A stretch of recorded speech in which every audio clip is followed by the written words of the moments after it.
Without the readers really grasping the messages that Harry Potter gives, there's really no point. Because we're beautiful. Future.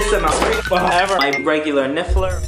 Hello beautiful people, how's it going? I'm back with another video. Today I wanted to talk about one of the main themes in all of the Harry Potter universe, and that's love. You guys have probably already seen a bunch of J.K. Rowling interviews in which she's spoken about how love is one of the main messages that she wanted to spread, and how the power of love is like the most conquering and all of that jazz. But today I wanted to analyze it, and I wanted to give you guys the background on how this message came to be in the world of Harry Potter, and I wanted to give you a couple of examples and see how we run with it. So as I said before, the main message that Joe wanted to spread was the concept that love is, in a way, more powerful than magic, and it is a source of magic, which I think is a really interesting theme to place into a book series that's mostly fantasy, and it's obviously unreal. The main example I wanted to talk about was how Voldemort could not touch Harry as a baby, as Harry's mother, Lily Evans, sacrificed herself for the life of her child, and therefore that power shielded Harry from Voldemort's grasp, and that's why Voldemort could not touch Harry. Therefore, when he cast the curse onto Harry, the curse rebounded and eventually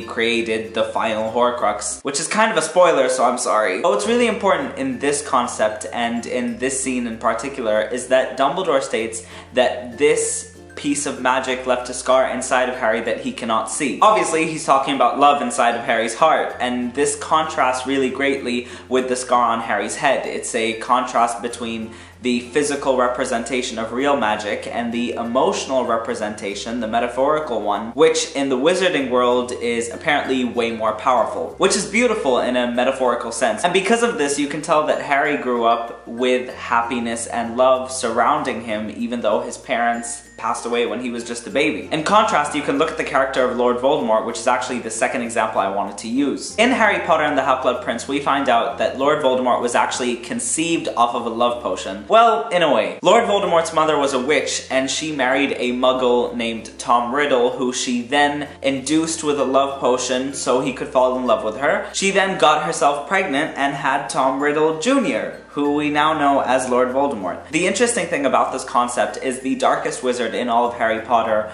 was conceived out of a love potion, so in a way, a fake love. The reason this is important is because it literally contrasts with the creation of Harry, a boy whose parents sacrificed themselves to save him. Not only does it indicate that upbringing is really important, but also it shows you a contrast in how dangerous using love in a fake way could be. The two characters of Harry and Voldemort contrast in so many different ways, and the reason it's prominent is mainly due to this contributing factor. In fact, one of the first things that Voldemort talked to Harry about after he was resurrected was how he couldn't touch him because of his mother's sacrifice. And what I think is really beautiful is how the power that Lily gave to Harry is constantly doubted by Lord Voldemort. He constantly attempts to attack Harry. For example, in the Philosopher's Stone, Professor Quirrell just crumpled up into ashes because he was unable to touch him. Another way in which love really affects the characters in Harry Potter is genuinely the character of Severus Snape. If you guys haven't noticed already, I'm actually using Snape Swan for this video, and I've got an Always shirt on because I love Severus Snape. But what I wanted to point out was how Lily Evans, again,